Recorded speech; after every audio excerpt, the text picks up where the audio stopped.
Hello दोस्तों, स्वागत है आप सभी का आज की क्लास में। हिंदी पत्रकारिता की जो क्लास हम चला रहे थे, इसका ये चौथा पार्ट है। इससे पहले मैं 3 पार्ट बना चुका हूँ, आप देख सकते हैं जाकर। हमने सभी पत्रों के प्रकार को, सामान्य पत्र और कार्यालय पत्रों को पढ़ा है। आज हम बात करेंगे उसी क्रम में जो हम कार्यालय पत्रों के प्रकार को पढ़ रहे थे, कितने टाइप के कार्यालय पत्र होते हैं। तो उसी क्रम में आज हम बात करेंगे कार्यालय ज्ञापन की। यहाँ से आप याद रखेंगे कार्यालय ज्ञापन, ठीक है ना। इससे पहले सरकारी, अर्ध सरकारी और आपके प्रारूपण, ये अन्य पत्र हम पढ़ चुके हैं, ठीक है। बात करते हैं कार्यालय ज्ञापन क्या होता है। कार्यालय ज्ञापन सबसे पहले समझते हैं। कार्यालयों से ज्ञापित सूचना, जो कार्यालयों के अंतर्गत जो भी ज्ञापित सूचना होती है या आदेश होता है, उसको कार्यालय ज्ञापन कहा जाता है, जिसको कार्यालय जो है जारी करता है, ठीक है ना। अब हम बात करें इसका प्रयोग कहाँ पर होता है। इसका प्रयोग सरकारों और अलग अलग विभागों के बीच होता है, सरकार के बीच होता है या फिर जो है सचिवालय के बीच होता है। तो इन सबको कार्यालय ज्ञापन कहा जाता है। जब कोई कार्यालय ज्ञापित सूचना या आदेश को कार्यालय ज्ञापन के रूप में हम जानते हैं, ठीक है ना। अगर हम बात करें, इसमें 2 चीजें आपने याद रखनी है। इसमें जो है हम महोदय और भवदीय का प्रयोग कार्यालय ज्ञापन में नहीं होता। ना तो महोदय का प्रयोग होगा, ना ही भवदीय का प्रयोग होगा, ठीक है ना। आगे बढ़ते हैं। किस तरीके का होता है कार्यालय ज्ञापन, ये आप देख सकते हैं। सबसे ऊपर जो है मंत्रालय या फिर विभाग या फिर कार्यालय का नाम, किस मंत्रालय से आया है ज्ञापन तो उसका नाम होगा, या किस विभाग से आया है, या फिर जो है किस कार्यालय से आया है, ठीक है। उसके बाद ज्ञापन संख्या, कौन सा ज्ञापन है उसकी संख्या, और फिर स्थान और दिनांक, ठीक है ना। फिर आप जो उसमें कार्यालय ज्ञापन में जो सूचना देनी होती है वो लिखेंगे, और उसके बाद नीचे बाईं ओर प्रेषित का नाम, पदनाम और पता होता है, नीचे बाईं ओर, ठीक है। और नीचे दाईं ओर प्रेषक का नाम और उसका पता होता है, ठीक है ना। तो ये क्या था, ये था हमारा कार्यालय ज्ञापन, ठीक है। अब इसमें कुछ चीजें और बची थी, वो हम इसी वीडियो में क्लियर कर लेते हैं। कार्यालय ज्ञापन के बाद आप यहाँ से ध्यान रखेंगे, कार्यालय ज्ञापन के बाद जो है अगली जो चीज आती है वो है टिप्पणी।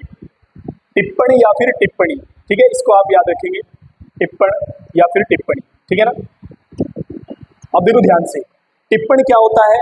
किसी विचाराधीन पत्र पर, कोई पत्र कार्यालय या विभाग में आया हुआ है, विचाराधीन पत्र है, अभी उस पर कोई कार्यवाही नहीं हुई, तो उस पत्र पर अपनी राय रखना, अपना मंतव्य देना, अपना जो है टिप्पणी करना, कह सकते हैं कि इस पर आपकी क्या राय है, क्या आपकी टिप्पणी है। तो उन सबको जो है तैयार करना क्या कहलाता है, तो ये टिप्पणी कहलाता है। इससे पहले मैंने आपको एक जो है कल बताया था प्रारूपण। प्रारूपण जो है टिप्पणी के बाद तैयार किया जाता है, जिसको कच्चा मसौदा कहते हैं।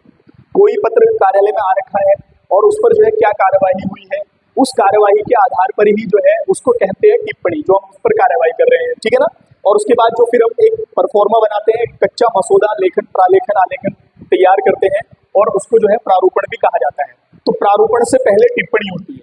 तो ये यहाँ से आप लिख सकते हैं कि किसी विचाराधीन पत्र पर अपनी राय, मंतव्य या निर्देश, आदेश देना टिप्पणी कहलाता है, ठीक है ना। ये आप यहाँ से याद रखेंगे। आगे हम बढ़ते हैं। दूसरे नंबर पर हम बात करते हैं अधिसूचना। अगला जो टाइप है वो क्या है, अधिसूचना। ये आप यहाँ से याद रखें। अगर हम बात करें अधिसूचना की, इसको हमने नंबर 8 पर रखा था, ठीक है ना। तो ये क्या होता है, यहाँ से आप ध्यान रखेंगे सबसे महत्वपूर्ण बात, जो सरकारी राजपत्र होते हैं, क्या होते हैं, राजपत्र, जिसको कहा जाता है गजट, ये आप यहाँ से याद रखेंगे। सरकारी राजपत्रों यानी कि गजट में जो है प्रकाशित सूचना सरकार की, उसको अधिसूचना, ठीक है।